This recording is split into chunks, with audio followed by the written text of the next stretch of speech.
Olá, olá, meus queridos amigos. Meu nome é Marcelo Pichori da Silveira. Este é o canal Resenha Forense e hoje a gente comenta mais um livro não jurídico. Eu escolhi esse aqui como livro da vez, Fatos e Falácias da Economia, de Thomas Sowell. Quem traduziu isso aqui para o português foi Rodrigo Sanddenberg, com uma revisão técnica de Eduardo Sá. Essa é a primeira edição brasileira na editora Record, 2017. Tá? Bem recente, chegou agora para a literatura brasileira, para o mercado literário brasileiro. O Sowell é um liberal conservative norte-americano, polêmico por suas posições, mas muito estudioso e merece atenção, tem que ser estudado. Eu trouxe vários, coloquei vários papelotes aqui, papaizinhos, para marcar o que eu quero ler aqui hoje com vocês. Mas como assim? Fatos e falácias da economia. O que o Sowell quer fazer aqui neste livro? Marcelo, me explique. Se eu pudesse resumir o livro, é mais ou menos assim. Pessoal, desconfiem das estatísticas. Eu acho que se o Sowell pudesse resumir isso em uma linha, ele diria exatamente isto. E aí ele traz aqui fatos e falácias, que ele diz: fatos e falácias urbanos, fatos e falácias masculinos e femininos, fatos e falácias acadêmicos, fatos e falácias relacionados à renda, fatos e falácias raciais e, por fim, fatos e falácias do assim chamado terceiro mundo. E aí, nesses grupos de objeto de estudo, ele vai dissecando, vai problematizando. Se eu pudesse resumir o que o Sowell tenta fazer aqui nesse livro, seria o seguinte. Eu lembrei de projeção cartográfica. Como assim? Não é o Sowell que fala isso, tá? Isso sou eu tentando deixar didático o que ele quer nesse livro aqui. Qual que é a projeção cartográfica mais famosa, que a gente mais conhece, que transforma o tridimensional em bidimensional? É a cilíndrica, né? Você pega o mundo e enrola um papel nele, digamos assim. Aí o ponto de tangência, que é a linha do Equador, como está em contato com a superfície, digamos assim, ele acaba ficando menos distorcido. Né? No centro, assim, no miolinho mesmo da projeção cartográfica cilíndrica, a linha do Equador até que fica bem representada. Só que quanto mais você se distancia da linha do Equador, em latitude, mais há distorção, né? Porque aí você já não tem tangência direta com a Terra, digamos assim. Então, o Polo Norte fica bem distorcido e o Polo Sul também bem distorcido, né? Então, quando você joga o War, por exemplo, você vê lá o mapa mundi, pega um mapa mundi aí. De fato, aqui na linha do Equador tá tudo bem, tá tudo bem representado. Só que quando você se distancia em latitude do miolo aqui, da linha do Equador, tudo fica mais distorcido. Então, o que o Sol faz? Olha, pessoal, eu acho que vocês estão olhando muito uma projeção só. Vamos mudar um pouco essas projeções? Vamos parar de reduzir tudo a racismo, ou a sexismo, ou a algum ismo? Vamos colocar mais elementos de análise? Vamos olhar para o Polo Norte, agora fazendo a analogia aqui com a projeção cartográfica, com uma projeção cônica, né, que você coloca um cone assim em cima do polo e representa o polo. Vamos fazer uma projeção plana ou azimutal sobre as regiões polares? Eu acho que lá tem um pedaço de terra que talvez seja importante estudar. Seja importante colocar em foco esse pedaço de terra, porque vocês estão se esquecendo de outros elementos. É mais ou menos por aí. Não é que o miolo ali de sempre da linha do Equador deixe de existir. Só que a gente olha tanto para uma linha só, para um tipo de projeção, que outras coisas ficam distorcidas. Mais ou menos por aí.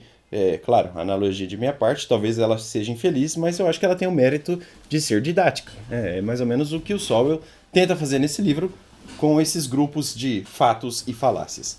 Mas vamos lá, ele define o que é falácia no começo da sua obra e ele já traz exemplos assim, pau, pancada mesmo. Ele já chega dando uma voadora no leitor. Vamos lá. Ele abre com uma frase assim: o poder das falácias, né, o primeiro capítulo. E aí ele diz: nunca subestime a dificuldade de mudar falsas crenças através de fatos. É uma frase de Henry Rosovsky. Só para constar, aqui a editora faz nota de fim e não nota de rodapé. Isso é muito chato, você ficar buscando as referências lá atrás no livro. Então, para poupar o tempo de eu ficar buscando aqui, tudo que eu ler aqui no vídeo, que é referenciado pelo Thomas Sowell, eu vou colocar aqui embaixo, na ordem do vídeo. Então eu vou colocar assim: Referências do Sowell, mais ou menos assim. E aí os textos que ele citou, tá? E aí vocês estão livres para procurar o que bem entenderem, tá? Fica justo, fica adequado, fica intelectualmente honesto, fica com fonte, né? A gente tem que usar as fontes e o Sowell traz suas fontes. Ele não fala aqui de boca para fora, não. Ele tem fonte, ele é um estudioso muito sério e é um economista muito respeitado, tá bom? E aí ele define o que é uma falácia e é mais ou menos isso, né? Aí eu vou dar um exemplo aqui que vai ficar claro, né? Olha só o que ele fala. Algumas vezes, o que falta a uma falácia é simplesmente uma definição. Então, a preocupação do autor aqui, logo no começo da obra, é falar: leitor, entenda o que eu entendo por falácia, antes de me acusar de alguma coisa. Palavras indefinidas têm poder na política, especialmente quando invocam algum princípio que envolva emoções das pessoas. Ou melhor, que envolva as emoções das pessoas. Olha um exemplo. Justo, entre aspas, é uma dessas palavras indefinidas que já atraíram apoio para políticas públicas que variam de leis de comércio justo e até de lei dos padrões justos de trabalho. Afinal de contas, o que é justiça?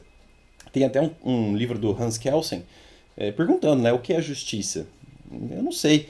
O Peterman, Shane Peterman, grande escritor, um grande jurista, falou muito de lógica jurídica e de retórica. O Peterman também se aventurou a falar de justiça. Eu lembro que eu li o Peterman no primeiro ano e ele falava mais ou menos uma coisa assim: olha, uma coisa é justa, que é a morte natural, porque todos terão a morte natural. O rico, o pobre, o negro, o branco, o judeu, o não judeu, o católico, o não católico e assim por diante. Mas a morte natural seria justa e não a morte provocada, evidentemente. E ainda assim o conceito é bastante vago, né? Que é o Kelsen, gastou muita tinta no papel para escrever sobre o que é justo. Essa indefinição, diz o Sowell, é uma desvantagem intelectual, de fato, mas representa uma imensa vantagem política. É interessante para o político falar: o meu governo será justo. Agora, o que é justo? Não sei, intelectualmente é difícil, é uma desvantagem, mas politicamente é interessante usar esse tipo de discurso inflamado. Pessoas com visões muito diferentes sobre questões importantes podem ser unificadas e mobilizadas por uma palavra que tende, ou melhor, que tente esconder suas ideias diferentes e, por vezes, até mesmo mutuamente contraditórias. Afinal, quem é a favor da injustiça? O mesmo ocorre com justiça social. O que é justiça social? Você que me assiste, defina justiça social. É difícil. Igualdade, né? O que seria igualdade? O pessoal gosta de usar uma frase do Rui Barbosa, né? Tratar igual os iguais e desigual os desiguais na medida das desigualdades ou das igualdades. Não é bem assim a frase, mas o raciocínio é esse. Mas o que é isso? Como assim, né? Quem tem essa régua? Continuando, né? Justiça social, igualdade e outros termos indefinidos que podem significar coisas totalmente diferentes para indivíduos e grupos diferentes, todos eles podendo ser mobilizados para apoiar políticas que utilizam palavras tão atraentes quanto essas. Hoje eu estou bem alvinegro aqui, né? Botafoguense na xícara e Juventus na camisa, agora que eu reparei. As falácias, prossegue Thomas Sowell, são abundantes em políticas econômicas e afetam tudo. Existem muitas razões pelas quais as falácias resistem, mesmo diante de evidências concretas contra elas. Autoridades eleitas, por exemplo, não podem admitir de imediato, sem colocar em risco as suas carreiras, que alguma política ou algum programa defendido por elas, talvez com grande alarde, tenha tido um resultado ruim. O mesmo acontece com líderes de diversas causas e movimentos. Até mesmo intelectuais ou acadêmicos com estabilidade estão sujeitos a perder prestígio e a passar por constrangimentos quando suas noções se mostram na prática contraprodutivas. Evidências são perigosas demais. Ninguém gosta de admitir que esteja errado. Um aluno que compreender matemática de maneira errônea não terá muita escolha além de corrigir o engano antes da próxima prova. E alguém no mundo dos negócios não poderá perder dinheiro indefinidamente ao insistir em crenças erradas sobre o mercado ou sobre a maneira de gerir uma empresa. A falácia custa caro para a sociedade, porque o político, ao invés de admitir o erro, vai seguir na falácia. Isso gera custos econômicos e sociais que o Sowell vislumbrou nos seus estudos empíricos. Por exemplo, para falar de cota contra a cota racial, ele é contra a cota racial, tá? Ele tem um estudo empírico sobre as assim chamadas ações afirmativas. Um dia eu vou resenhar esse livro aqui com vocês. E ele chegou à conclusão de que as cotas raciais, na verdade, retardam ou não cumprem com a missão que se diz buscar nessas ações afirmativas. E ele fez um estudo empírico em vários países. Esse livro deve ser bem interessante. Procurei. Thomas Sowell, Ações Afirmativas ao Redor do Mundo, acho que é o nome do livro. Mas vamos a alguns exemplos da economia. A falácia de soma zero, né? O pessoal gosta de falar de soma zero na economia. Muitas falácias individuais na economia baseiam-se na mais ampla e geralmente implícita falsa suposição de que transações econômicas são um processo de soma zero, em que tudo que alguém ganha é perdido por outra pessoa. Mas transações econômicas voluntárias, entre empregador e empregado, entre inquilino e proprietário, ou o comércio internacional, não continuariam a ocorrer se não fosse melhor para ambos os lados fazê-las do que não. Apesar disso parecer óbvio, suas implicações nem sempre são óbvias para aqueles que defendem políticas feitas para ajudar um dos lados dessas operações. Aí ele traz argumentos aqui, claro, ele é um liberal conservative, né? Ele é um liberal conservador, ele é contra a intervenção do Estado na economia. Ele mostra o desastre por trás das intervenções, segundo a ótica dele. Olha só, suponha que uma política de governo seja imposta com o interesse de ajudar um dos lados, por exemplo, empresários ou inquilinos. Uma política desse tipo, implica que agora existam três lados envolvidos nessas transações, e apenas os termos que forem aceitáveis ao mesmo tempo para todos os três lados serão permitidos legalmente. Em outras palavras, estes novos termos excluirão alguns termos que, de outra forma, seriam mutuamente aceitáveis para os próprios participantes. Com menos termos disponíveis agora, provavelmente menos transações serão feitas. Como essas transações são mutuamente benéficas, isso costuma significar que agora ambos os participantes estarão numa situação pior do que estavam em algum aspecto. Este princípio geral tem muitos exemplos concretos no mundo real. Isso aqui ele não está inventando não, tá? Ele traz dados comprovando essas falas dele. O controle de aluguel, por exemplo, já foi imposto em várias cidades ao redor do mundo, com a intenção de ajudar os inquilinos. Quase sempre, os proprietários e os empreiteiros consideram menos aceitável a variedade reduzida de termos e, portanto, oferecem menos habitações. No Egito, por exemplo, o controle de aluguel foi imposto em 1960. Uma mulher egípcia que viveu nessa época escreveu em 2006 sobre o assunto o seguinte: o resultado foi que as pessoas pararam de investir em prédios de apartamentos e uma imensa escassez de aluguéis e de habitação obrigou muitos egípcios a viver em condições horríveis, com várias famílias dividindo um apartamento pequeno. Os efeitos do rígido controle de aluguel ainda podem ser sentidos no Egito atualmente. Erros como esse podem durar por várias gerações. O caso do Egito, segundo Sowell, não foi único. A imposição de controle de aluguel foi seguida de escassez imobiliária em Nova York, em Hong Kong, em Estocolmo, em Melbourne, em Hanoi e em incontáveis outras cidades do mundo todo. Em lugares onde as leis de controle de aluguel são especialmente rígidas, absolutamente nenhum novo edifício pode ser construído para substituir aqueles que estão se deteriorando. Alguns inquilinos certamente se beneficiam de leis de controle de aluguel. Quais são? Aqueles que já possuem um apartamento quando essas leis são aprovadas e que consideram os níveis menores de reforma, manutenção e outros serviços auxiliares. E aí ele diz, né, a expressão não existe almoço grátis, uma expressão famosa entre os liberais, tornou-se banal exatamente porque provou ser verdadeira por muito tempo e em tantos contextos diferentes. Talvez as consequências mais prejudiciais da suposição implícita de transações de soma zero tenham ocorrido em países pobres, que impediram a entrada de recursos provenientes do comércio exterior, bem como de investimentos estrangeiros para evitarem ser, entre aspas, explorados, aqui num tom até de deboche. Aí ele fala aqui de Hong Kong, da Coreia do Sul, da Singapura, da China e da Índia, e do extravagante desenvolvimento econômico desses locais quando houve certa abertura para o capital estrangeiro. E esse é um preço extremamente alto, né? Insistir na falácia é um preço extremamente alto a se pagar por uma suposição sem fundamento. As falácias, diz Thomas Sowell, podem ter impactos imensos. Veja o que aconteceu no Egito, né? Até hoje há um problema na questão imobiliária egípcia, segundo este autor. O grande argumento aqui do Sowell, que é um argumento liberal, é o seguinte: costuma-se dizer que os gastos do governo são benéficos para a economia, uma vez que o dinheiro desembolsado é aplicado e reaplicado, criando empregos, aumentando a renda e gerando receitas tributárias no processo. Mas, geralmente, se esse mesmo dinheiro tivesse permanecido nas mãos dos contribuintes de quem partiu, também seria aplicado e reaplicado, criando empregos, aumentando rendas e gerando receitas tributárias.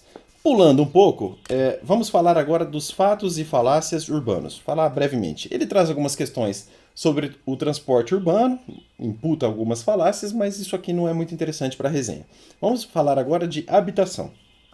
Olha o que fala o Thomas Sowell, dentro do capítulo Fatos e Falácias Urbanos, tá? Questões urbanas. A maior falácia econômica em relação à moradia é a de que a habitação com preço acessível requer intervenção governamental no mercado, talvez com subsídios, controle de aluguel ou outros dispositivos para permitir que pessoas com renda moderada ou baixa consigam ter um lugar decente para morar sem pagar preços desastrosos por casas ou apartamentos. E aí ele diz: a ideia de que a intervenção governamental melhora o cenário é uma noção já repetida inúmeras vezes e de várias maneiras, mas a repetição infinita não representa um argumento coerente, muito menos com uma prova. Ou melhor, muito menos uma prova.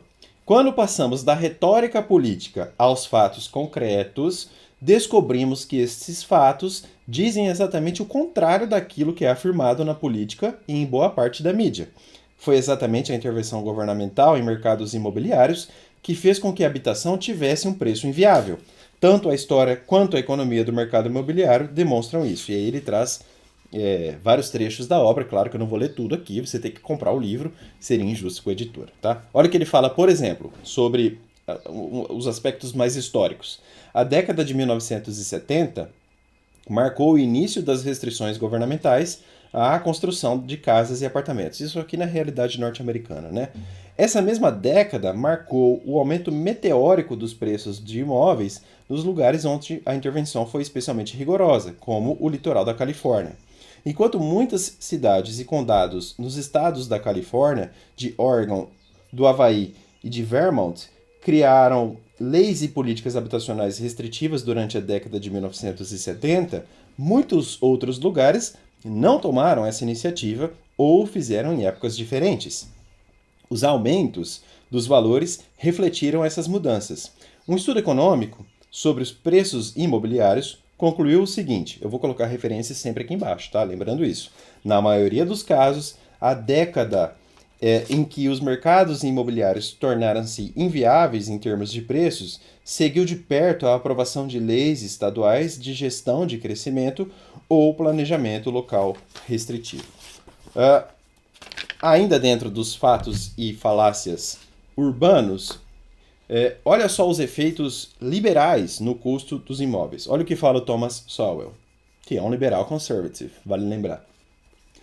Nos locais onde é possível construir casas e apartamentos sem restrições rigorosas por parte do governo, nem mesmo o crescimento populacional e o aumento da renda fizeram com que os preços dos imóveis disparem. Desculpe, o aumento da renda fazem com que os preços dos imóveis disparem. Ficou melhor agora. Porque a oferta de habitações recém-construídas acompanha o crescimento da demanda, como ocorre em Las Vegas ou em Houston. As altas margens de lucro acima dos custos de obra e de terreno atraem mais construtoras que desejam um retorno lucrativo sobre investimentos na construção de imóveis. Então, este aumento de oferta, ou melhor, este aumento na oferta de novas moradias faz com que os preços voltem a cair ou então os impede de subir. Existe pouca oportunidade para que os preços dos imóveis continuem a ser muito superiores aos custos da obra e do terreno em comunidades sem restrições rígidas à construção ou a um conluio entre construtoras. E aí ele fala, As altas margens de lucro em comunidades com preços imobiliários elevados não podem ser explicadas pelo monopólio no mercado privado, mas por restrições impostas pelo governo às construções residenciais. Esses programas, bem divulgados, perpetuam a crença de que a intervenção governamental é a chave para a criação de habitações a um preço acessível, quando na verdade tem sido um fator fundamental para inviabilizar o acesso aos imóveis. Olha só uma forma que o autor encontrou aqui de denunciar o problema por trás da imposição de restrições ao direito de propriedade que a gente vê às vezes sendo restrições essas impostas até pela via judicial, né? Diz o Sowell. Uma das consequências irônicas de se considerarem direitos de propriedade simplesmente como benefícios desfrutados por pessoas mais afortunadas, em vez de limitações fundamentais ao poder governamental, esteve no fato de que os bairros ricos e abastados passaram a restringir a mudança de pessoas com renda baixa e moderada para suas áreas. Em condições normais, uma demanda cada vez maior por habitação faz com que não apenas novos imóveis sejam construídos em terrenos desocupados, mas também com que velhas comunidades sejam transformadas, à medida que as moradias existentes são derrubadas para dar lugar a novas casas e novos prédios residenciais. Algumas vezes, a habitação derrubada é substituída por outra maior ou mais elegante. Gentrificação, entre aspas. Mas o que costuma acontecer é que casas luxuosas em grandes terrenos ou propriedades são compradas por incorporadoras e derrubadas, e então substituídas por uma quantidade de casas ou prédios residenciais mais baratos em terrenos menores, voltadas à renda ou locação para uma quantidade maior de pessoas com renda mais modesta. Tem uma outra passagem aqui, eu não sei porque eu não marquei ela, que ele fala do problema do poder de polícia. A gente vê isso no Brasil. Eu achei aqui. Do gabarito nos prédios, né? Um limite de altura. Olha que interessante. A altura da construção está entre as várias restrições que podem ser impostas ou quando se permite que reclamações de vizinhos deem início a atrasos caros nas obras. O que fazem tais reclamações, melhor dizendo, pagam custos pequenos ou nenhum custo, mesmo quando se conclui que suas queixas eram completamente sem fundamento e custaram milhões de dólares em atrasos às empreiteiras, e principalmente àqueles que compraram ou alugaram a habitação que está sendo erguida. Restrições de altura, e aí vem a passagem interessante aqui, restrições de altura têm consequências tanto econômicas quanto sociais. Uma vez que o custo habitacional inclui os gastos da construção e o custo do terreno, quanto mais alto for um prédio, menor será o preço da terra por apartamento. O que é lógico, é matemático. Em lugares onde o custo do terreno é maior do que o da construção, as restrições de altura podem significar que será preciso cobrar valores muito mais altos pelo aluguel ou pelo condomínio. Se considerações econômicas levarem à construção de um prédio de apartamento de 20 andares, de apartamentos, melhor dizendo, de 20 andares, mas leis locais restringirem a altura dos edifícios a 10 andares, a gente vê isso no Brasil, então será necessário usar o dobro de terra para abrigar a mesma quantidade de pessoas.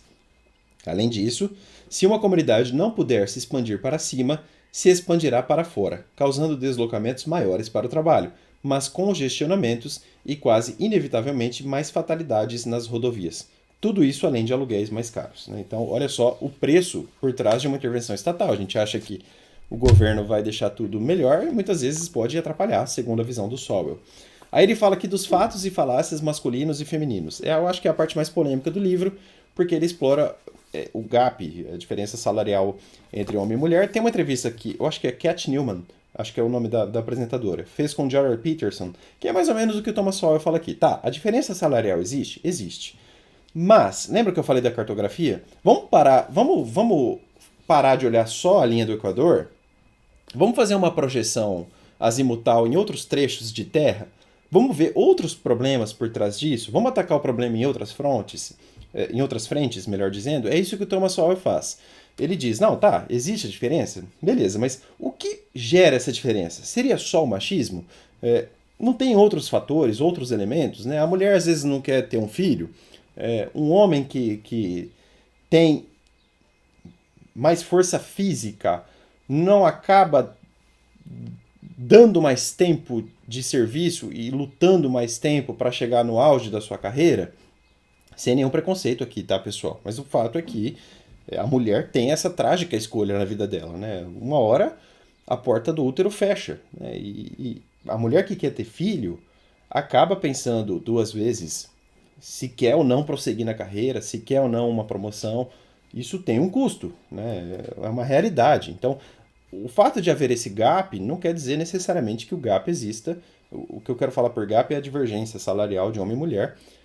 Isso não quer dizer que isso se explica apenas por um fator, como se explora na mídia. Se você olhar os outros trechos da Terra, né, na analogia da projeção cartográfica, você vai encontrar mais elementos. Olha essa passagem do Sowell.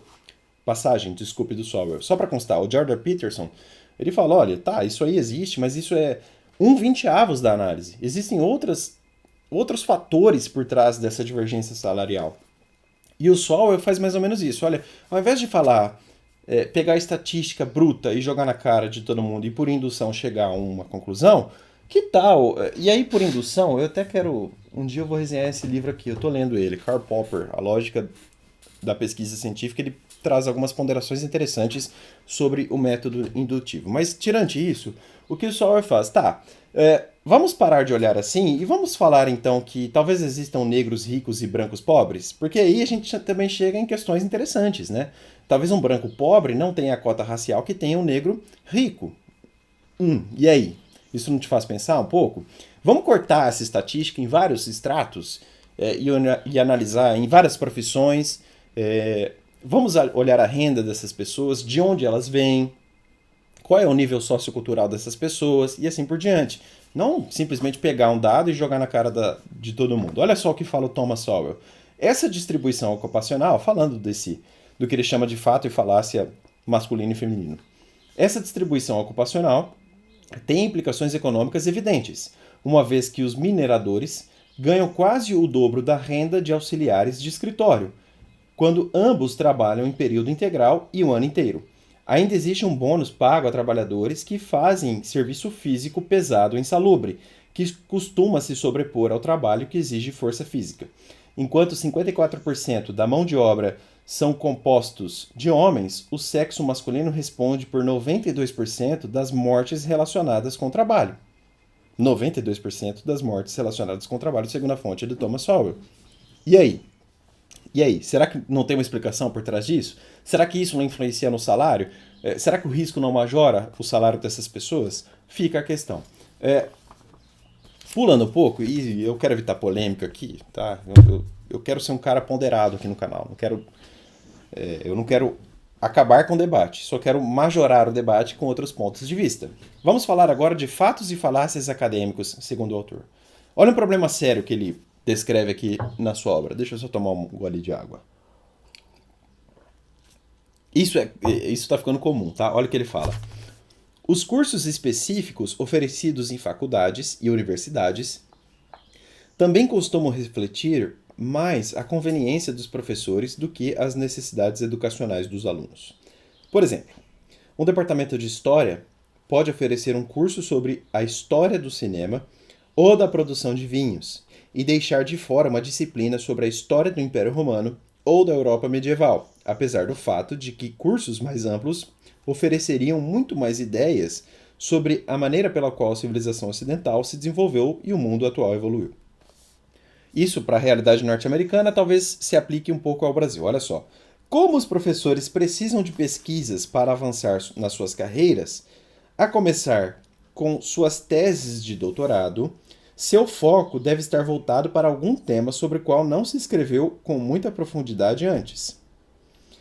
Então, a partir de uma pesquisa ou de uma análise original sobre assuntos como a história do cinema ou da produção de vinhos, um professor acharia muito mais fácil lecionar uma disciplina sobre um assunto tão restrito do que fazer a grande quantidade de pesquisa necessária para estar à frente de um curso tão amplo quanto a história do Império Romano ou da Europa medieval.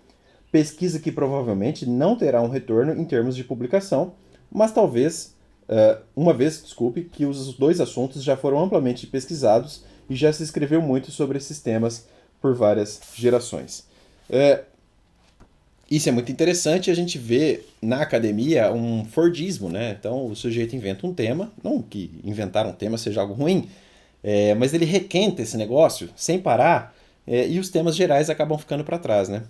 É, e aí vem a importância do pluralismo verdadeiro na academia. Eu sempre falo disso aqui. Não se trata de acabar com a discussão que já existe, mas se trata de inserir outras pautas que estão sumindo da academia. Olha o que ele fala. Os alunos que atravessam a faculdade sem nunca ter confrontado uma visão de mundo muito diferente daquela do conjunto restrito de seus professores têm pouca oportunidade de desenvolver a própria capacidade de analisar argumentos conflitantes, como terão de fazer quando deixarem o mundo enclausurado do campus. Eu mesmo tive que buscar muita informação aqui no YouTube. Eu tive que comprar muita obra por fora. Eu só fui ouvir falar de Ludwig von Mises depois que eu me formei. Eu fui ouvir falar do Mises com 26, 27 anos. Eu fui ouvir falar do Sowell com 28 anos. Fui ouvir falar do Russell Kirk, do Roger Scruton agora. Eu estou conhecendo esse pessoal agora. Do Chesterton, do Karl Popper. Quem mais aqui? Tem muita gente interessante. Do Isaiah Berlin. O Alex de Tocqueville eu já conhecia, né? Que ele é mais famosinho. Mas assim, tem muita gente boa por aí para estudar. Do Eric Voegelin. Tudo isso eu vou resenhar aqui no canal. E é engraçado, quando você lê esse pessoal, você fala, nossa, existe mais coisa além daquilo que me mostraram na academia. Não que o que tem na academia seja ruim, mas o que tem na academia é só isso. É um perímetro limitado. Talvez ideologicamente limitado, e sobre isso eu quero falar num outro vídeo, isso fica para depois. E olha só o que fala o Thomas Sowell. Isso é uma crítica importante porque mostra que diploma muitas vezes não é tudo. Eu conheço muita gente que fez mestrado que se acha um semideus, né? Nossa, eu tenho um mestrado. Eu conheço muita gente que nem tem mestrado e que sabe muita coisa, estuda muito mais do que um doutor aí que tem um diploma, um canudo, porque tem gente que acha que ter um canudo da academia é o status de Deus, né? Você vê isso por aí. O cara estuda um negócio por 4 anos e ele sai do negócio com o título de doutor, achando que ele é uma espécie de mito aqui na Terra, que ele sabe mais que todo mundo. Acontece que a pessoa que estuda de verdade, e estudar não é um ato de obter diploma, né? A atividade intelectual não é vocacionada apenas a ter um diploma, uma certificação. A atividade intelectual se encerra nela mesma. Né? A filosofia nos prova isso. Você não estuda filosofia para um fim utilitário, para enriquecer ou para fazer uma palestra legalzinha aí numa grande empresa. Não, você estuda num fim em si mesmo, num ato de tentar achar a verdade a todo custo, né? E sem um fim utilitário. E a academia tem desbravado outro caminho. Né? Por isso que a pessoa pega um diploma e acha que ela pode falar de um tema e você não. Não, eu estudei história em tal universidade e você não estudou história em tal universidade, então você não pode falar de história. Por quê? Quem falou? O Morgenstern, por exemplo, salvo engano, ele é bacharel em letras na USP. Ele não tem mestrado, ele não tem doutorado e fala de coisas de história, de política, de sociologia, mas fala. O cara é uma máquina de ler. Né? E acontece, o ato de ler não pressupõe o diploma. Essa é a questão. Né? E aí a gente conhece esses autores aqui mais diferentes e a gente vê que a verdade talvez não seja só aquilo que consta da academia. Ou esses autores não deveriam ser tolhidos da academia. Tá? E são. Né? É difícil encontrar. Como eu falei, né, eu fui ouvir falar desses autores depois que eu me formei. E indo atrás, e sofrendo, e pesquisando. Se não fosse a internet, eu jamais teria encontrado esse pessoal. Olha só por que diploma não é tudo. Uma das maiores falácias sobre instituições acadêmicas consiste na crença de que frequentar faculdades e universidades famosas é praticamente fundamental para posteriormente chegar ao topo. Né? A gente criou esse mito, essa áurea, de que a pessoa necessariamente tem que fazer faculdade, tem que fazer universidade. O sucesso requer o diploma. E aí a gente bem sabe que você pode ser muito feliz e bem sucedido na iniciativa privada sem o diploma, né? Não é fácil determinar até que ponto, não é fácil determinar até que ponto as faculdades no geral influenciam no sucesso econômico ou de outra natureza alcançado na vida futura. E os métodos que costumam ser utilizados com essa finalidade podem facilmente exagerar nos efeitos da faculdade, especialmente das faculdades de maior prestígio. Estes métodos seriam válidos se as pessoas que frequentassem essas instituições fossem comparáveis entre si, para começar, de tal maneira que a diferença entre suas rendas e suas profissões posteriores à formatura pudesse ser atribuída ao que tivesse acontecido na faculdade. Mas, se as pessoas prósperas ou ricas tivessem maior probabilidade de enviar seus filhos para faculdades e universidades de prestígio, a renda futura desses alunos poderá poderá refletir que as maiores oportunidades em suas carreiras são resultantes de conexões familiares ou de que a renda superior é proveniente de ganhos herdados e não resultado do que tenham aprendido em faculdades ou universidades de maior prestígio. Um tapa na cara bem dado para esse povo que acha que a academia é tudo, né? Nada contra a academia. Eu mesmo vim dela, sou dela. Mas eu acho que a verdade não está só na academia. A vida intelectual é pujante fora da academia. E a atividade intelectual dispensa a militância. Esse é o ponto crucial, né? Fatos e falácias relacionados à renda. 5º capítulo. Olha uma frase interessante. Mark Twain, acho que fala assim, Mark Twain, disse que existem 3 tipos de mentiras. As grandes mentiras, 3 tipos de mentiras. As grandes mentiras e as estatísticas, que é a grande crítica do Thomas Sowell. Estatísticas sobre renda são exemplos clássicos de números que podem ser ordenados de maneiras diversas para sugerir conclusões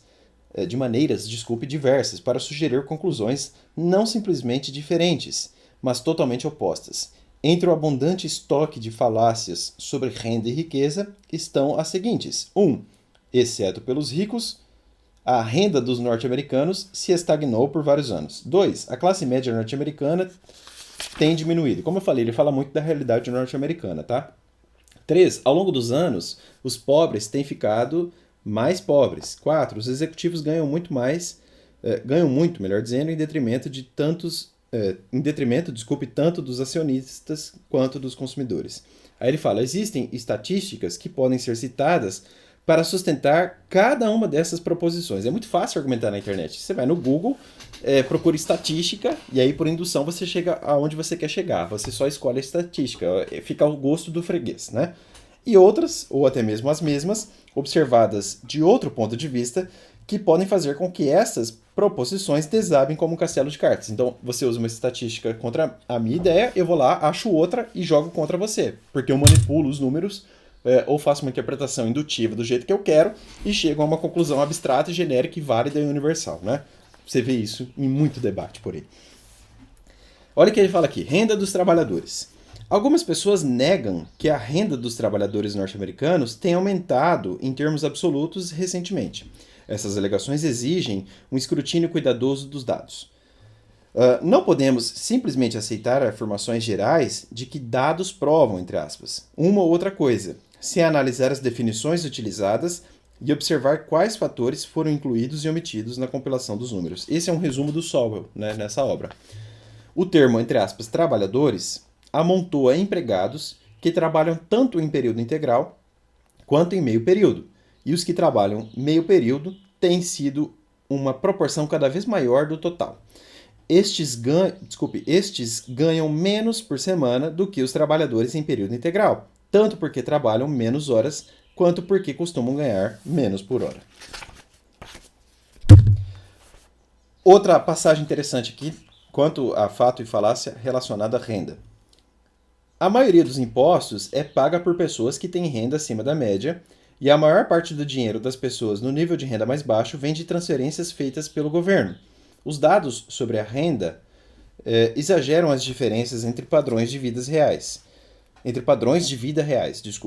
As disparidades entre A e B sempre serão maiores ao exagerar o que A tem e minimizar o que B tem. Ainda assim, essa simples falácia é a base de boa parte do alarme político, da mídia e até mesmo da academia em relação a disparidades, entre aspas, e iniquidades, entre aspas, também. E ele faz uma diferença importante para a obra dele de renda e riqueza. Renda e riqueza não se confundem. Ele fala os ricos, entre aspas, e os pobres, entre aspas. Até mesmo os termos usados de maneira tão ampla quanto ricos, entre aspas, e pobres, entre aspas, são raramente definidos e costumam ser usados de maneira inconsistente. Olha só o que fala o Thomas Sowell. Por ricos, entre aspas, por exemplo, geralmente nos referimos às pessoas com grandes acúmulos de riqueza. Mas a maioria das estatísticas utilizadas em debates sobre os ricos não é sobre acúmulo de riqueza, e sim sobre o fluxo de renda corrente durante um determinado ano. De maneira semelhante, os pobres costumam ser definidos em termos de renda corrente, uma vez que em termos de quantia, riqueza... Vou ler de novo. De maneira semelhante, os pobres costumam ser definidos em termos de renda corrente, em vez de em termos de quanta riqueza tenham acumulado ou não. Desculpe travar aqui na leitura, porque eu grifei de um jeito que tampou aqui. Renda e riqueza não são diferentes apenas no conceito, mas também em termos de quem tem mais de ambas. E aí ele fala, entre as pessoas com baixa renda, que não são pobres, estão as seguintes. Então, olha a diferença de renda e riqueza. Então, existem pessoas com baixa renda que não são pobres. Olha só. 1. Esposas de homens abastados ou ricos e maridos de mulheres abastadas ou ricas. São pessoas de baixa renda que não são pobres. 2. Especuladores, investidores e donos de empresas abastados ou ricos, cujas empresas estejam em um ano ruim e podem até perder dinheiro. Baixa renda, riqueza alta. 3. Pessoas que se formam no meio do ano nas escolas do ensino médio, nas faculdades ou nas instituições de pós-graduação e que, portanto, ganham apenas metade ou menos do que ganharão no ano seguinte. Você está pagando uma pós-graduação, por exemplo, a sua renda cai. Isso não te faz mais ou menos rico. 4. Médicos, dentistas e outros profissionais autônomos em início de carreira que ainda não tenham uma clientela suficiente para cobrir despesas de escritório e de outra natureza com sobra suficiente para criar uma renda comparável à que terão em poucos anos. 5. Jovens adultos que ainda moram nas casas de pais prósperos ou ricos sem pagar aluguel, ou que moram em outro lugar pago pelos pais enquanto exploram suas possibilidades em trabalhos esporádicos, empregos de nível inicial mal remunerados ou como voluntários em empresas filantrópicas ou políticas. Essa má remuneração entra nas estatísticas, né? Por isso que é uma falácia acreditar piamente na estatística. 6. Aposentados que não tenham nenhum aluguel ou hipoteca para pagar porque são donos das suas casas e têm mais ativos em geral do que pessoas mais jovens, mesmo que sua renda corrente seja baixa. Aí ele traz um ótimo argumento aqui sobre as pesquisas de renda, entre aspas. Nenhum desses 6 casos é o que a maioria das pessoas tem em mente ao falar dos pobres, entre aspas. Mas os dados não fazem distinção entre pessoas cuja renda seja baixa no momento e aquelas genuinamente pobres no sentido de serem parte de uma classe de pessoas perseverantes cujos padrões de vida permanecerão baixos por muitos anos, ou até mesmo pela vida toda, porque lhes falta renda ou a riqueza para obter qualquer melhoria de vida. Todos esses pontos cinzentos entram nas estatísticas, né? X pessoas ganham só um salário mínimo. Tá, mas desse grupo de X pessoas, quantos são filhos de ricos, de pessoas mais abastadas, que estão na faculdade e que arrumaram um emprego esporádico para gastar na balada? Isso entra na estatística. Por isso que há diferença entre renda e riqueza na obra do Sowell. E ele fala, em outras palavras, a grande maioria das pessoas que seriam consideradas pobres de acordo com sua renda em determinada época, a partir de um determinado ano, passaram para a metade superior dos recipientes da renda no país. Como eu falei, ele fala da realidade norte-americana. E ainda nos fatos e falácias relacionados à renda. Uma das explicações mais populares e mais falaciosas para os salários muito baixos dos executivos é a ganância. Mas, quando um salário depende de quanto as outras pessoas estão dispostas a pagar, até a pessoa mais gananciosa do mundo não receberá sequer 10 centavos a mais. Qualquer explicação séria para os salários dos executivos deve se basear nas razões pelas quais esses salários são oferecidos, não nas razões para os beneficiários desejarem recebê-los. E ele dá os exemplos dos CEOs, né, que são os grandes executivos, e há um argumento interessante para que eles recebam tanto. Uma empresa às vezes paga, sei lá, 49 milhões de dólares para um CEO no ano. Se ele economizar 100 milhões de dólares para essa empresa nesse ano, a empresa terá enriquecido 51 milhões de dólares. Por isso que eles ganham tanto. E eles têm know-how, eles têm expertise para tanto. Deixa eu ver se eu encontro alguma coisa interessante aqui. Eu marquei muita coisa, o vídeo já está com 44 minutos. Olha só. Existe a suposição implícita de que a riqueza é coletiva e que, portanto, deve ser igualmente distribuída. Depois, a de que atualmente esta divisão não se deve a qualquer princípio, mas simplesmente acontece, entre aspas. E, finalmente, a de que o esforço feito pelo recebedor da renda é um critério válido para medir tanto o valor do que foi produzido quanto a adequação da remuneração. Na realidade, a maior parte da renda não é distribuída. Então, a metáfora elegante da distribuição de renda é enganosa. E aí ele fala numa outra passagem. Em resumo, uma decisão coletiva para a sociedade é tão desnecessária quanto impossível, para não dizer presunçosa.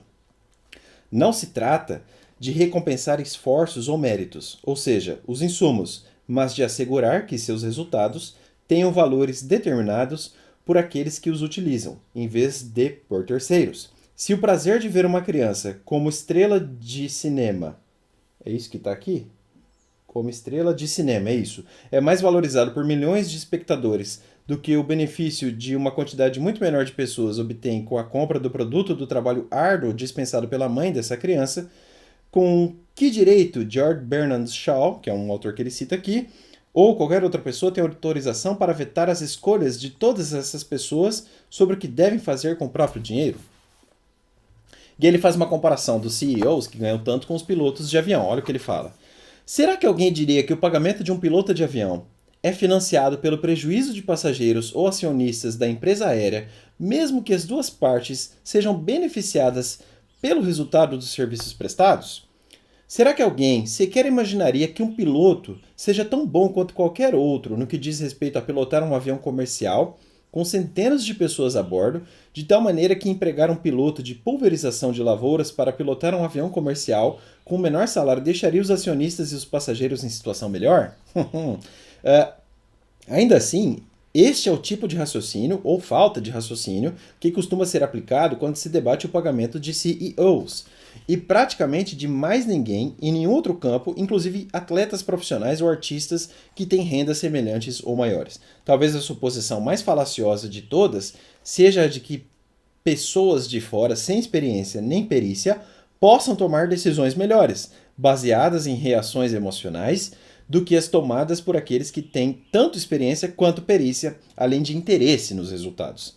Apesar da popularidade da frase distribuição de renda, a maior parte da renda é ganha, não distribuída. Até mesmo milionários raramente herdaram ou simplesmente herdaram simplesmente suas fortunas.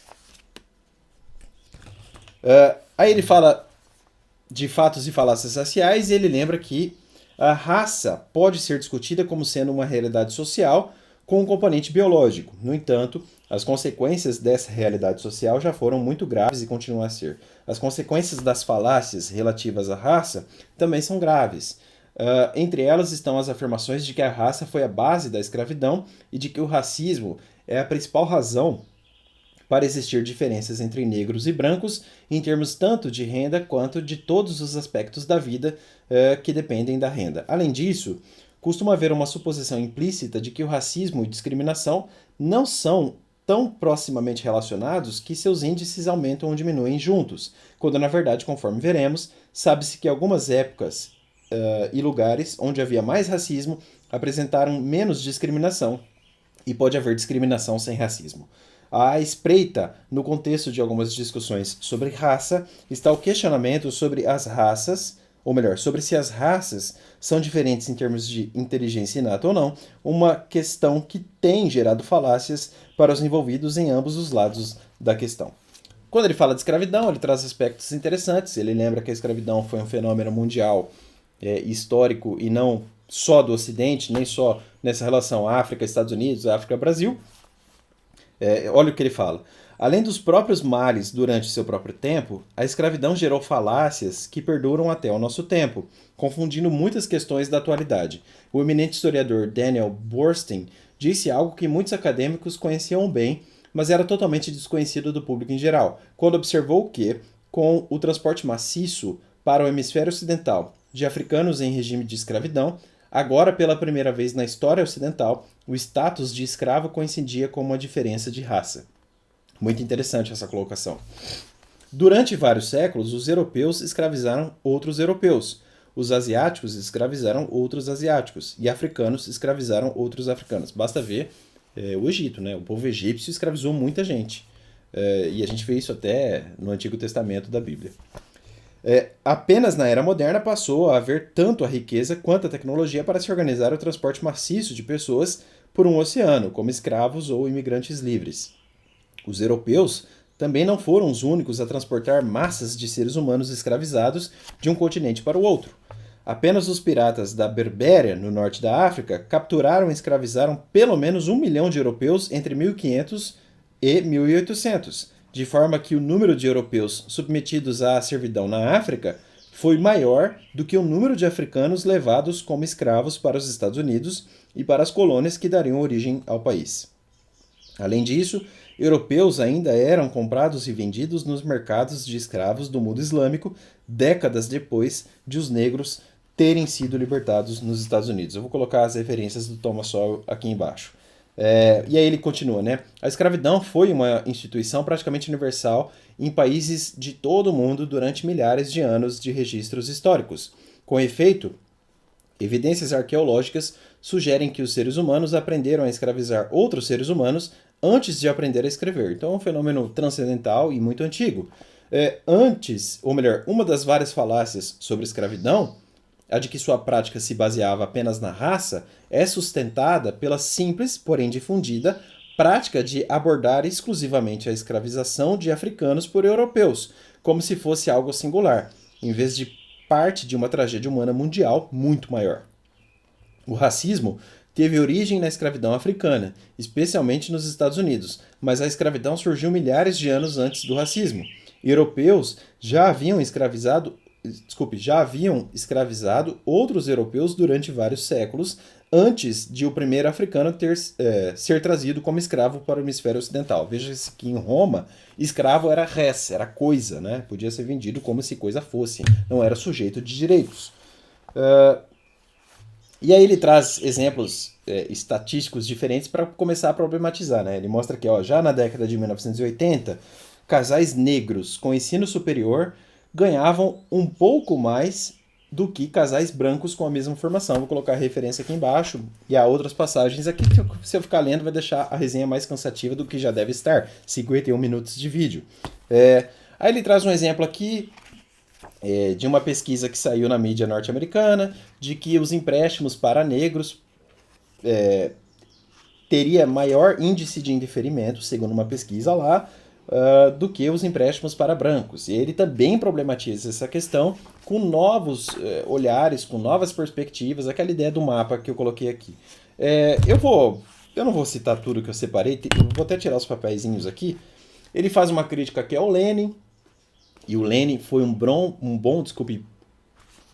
bom propagandista do regime soviético. Isso se vislumbra também aqui na obra do Thomas Sowell. De fato, eu não vou conseguir ler tudo que eu separei, senão a resenha vai ficar gigantesca. Mas o último parágrafo da obra para a gente fechar aqui. As falácias específicas discutidas neste livro são apenas uma pequena amostra de uma quantidade muito maior sobre uma quantidade muito mais ampla de assuntos. Se a observação de como essas falácias, que costumam soar plausíveis, podem desabar sob o peso das evidências e da análise fizer com que você examine outras crenças de maneira mais próxima e mais analítica, então este livro terá alcançado seu maior objetivo. Eu acho que essa é a grande fala final do Thomas Sowell, mais ou menos assim, eu não nego que alguns problemas existam, mas vamos estratificar a discussão em outros pontos de vista e vamos atacar em várias frentes esses problemas socioeconômicos. Nem tudo se resume ao que a mídia divulga por aí, nem tudo se resume a uma conclusão precipitada e indutiva. Essa é a grande lição do Thomas Sowell. Quando ele fala aqui dos países ditos de terceiro mundo, ele fala, olha, um dia a Argentina teve uma renda maior do que a Alemanha no começo do século XX, segundo ele mostra aqui. Então, um dia a Argentina não foi um país de terceiro mundo, então as coisas se invertem muito.